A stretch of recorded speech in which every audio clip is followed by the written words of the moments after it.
Mambo vipi? Hapa ni Uhakika Media. Nazungumzia Single Diaries. Single Diaries ni kipindi ambacho kinakupatia maisha ya watu walio single sasa. Inawezekana wamepitia haya ninayoyasema hapa mpaka wameamua kuwa single. Hiyo ndo maana yake, Single Diaries. Naitwa Faustina Josephat. Leo bwana tunaenda kuangalia story moja kali sana. Wakati nalisoma story nilikuwa ninasikia kulia. Ilikuwa ni mbaya sana. Ilikuwa najisikia mpaka nasema hii kazi yangu mbona ni ngumu sana. Na usiombe mwanaume akaumizwa, akaumia. Yaani aisee, wanatia huruma sana wa watu wakiumizwa, wanatia huruma sana. Yaani sikuwahi kuimagine kwa kweli. Anaitwa Dennis, ni mfanyabiashara wa migodi na migodi yake huko, lakini mara nyingi anakuwa Dar es Salaam. Dennis anasema katika maisha yake yote hakuwahi kupenda. Yaani alikuwa ni mtu ambaye ana date lakini afeel mapenzi, ana date kwa sababu mwili, kwa sababu ni mwanaume, analazimika kufanya vile vinavyotakiwa kufanyika, lakini alikuwa afeel mapenzi juu ya hao wadada. Anasema since tangu ninaanza, na nikamuuliza kwa nini, akaniambia hata mimi sijui, labda nilikuwa sijakutana na mtu yote ambaye anatakiwa kumpenda. Anasema ilikuwa siku moja tu. Haya mambo bwana, anaga mjanja. Anaga mjanja kabisa, yani hapo huwezi kujifanya mjanja kabisa. Yani Dennis anasema ilikuwa siku moja tu alikwenda mahali kula Dar es Salaam hapa kwenye mgahawa mmoja mkubwa sana, mnapaita Mlimani City, wale wanaopajua wanapajua. Wakati anakula akaja dada mmoja ambaye hakumjua wala hawakujuana, lakini yule dada naye alikuwa na appointment na mtu pale. Anasema alipofika akakaa meza ya pili kutokea kwangu.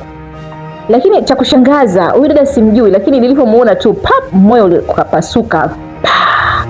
Sijui ushakutana hiyo hali, sijui halo. Sijui kama ushakukutana hicho kitu wewe. Sio naelewa. Nacheka kama mazuri, lakini mimi jamani, acheni hicho. Hii issue bwana ni issue nyingine kabisa hii. Anasema moyo ulipopasuka, akasema huyu ni nani? Kwa nini napasuka? Mbona kitu kije kutokea kwenye maisha yangu? Akasema hapana, ni jasiri. Akasema ngoja nimsalimie.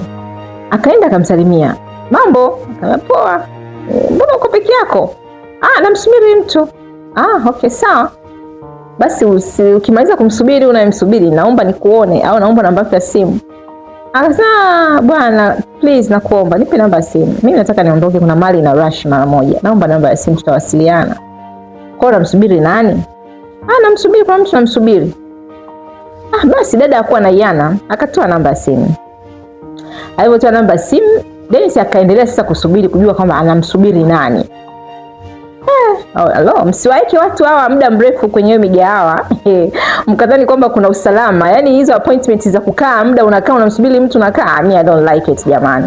Yaani pangeni muda na muda rasmi, mtu wote mkutane pale. Mambo ya kumweka mtu pale, watu ni wengi jamani, mambo ni mengi mjini hapa. Unamweka mdada wa watu masaa mawili hujafika.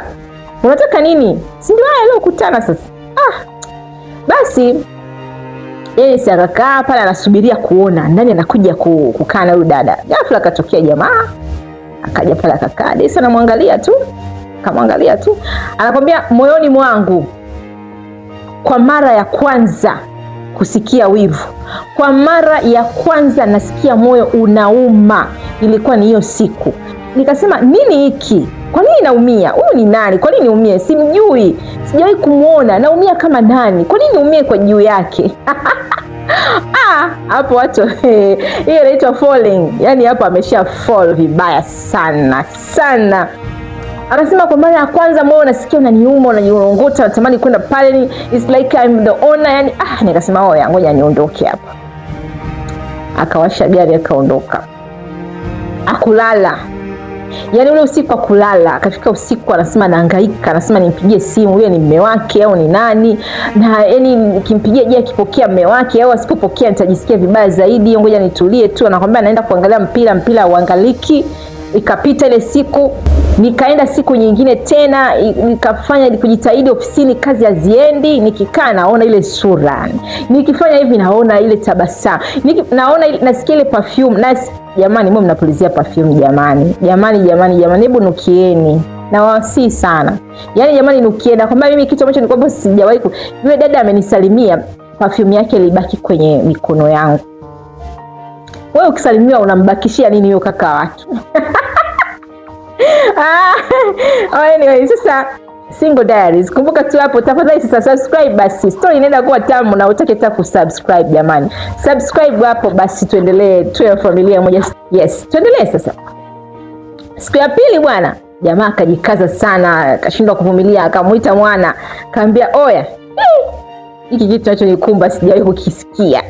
Mwana akamwambia vipi, mbona hata sikuelewi mwanangu, yaani kila leo siku nzima leo uko vizuri. Akamwambia nimekamatwa. Mwanangu mimi sije kukamatwa hivi. Oi, nimekamatwa. Akili haifanyi kazi. Yeye jamaa kama wewe, Dennis, we, amna, hebu tuanze tukapige vitu vyetu. Achana hizo habari. Mambo gani? Anambia nimekamatwa, amna habari itakayoingia hapa kichwani. Hapa kichwani sielewi. Sielewi kabisa. Yaani namwaza mtu mmoja tu kuanzia asubuhi mpaka dakika hii.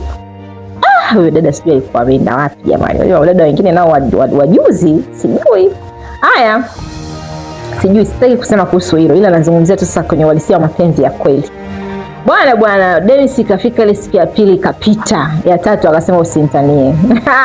Usinitanie. Akapiga simu.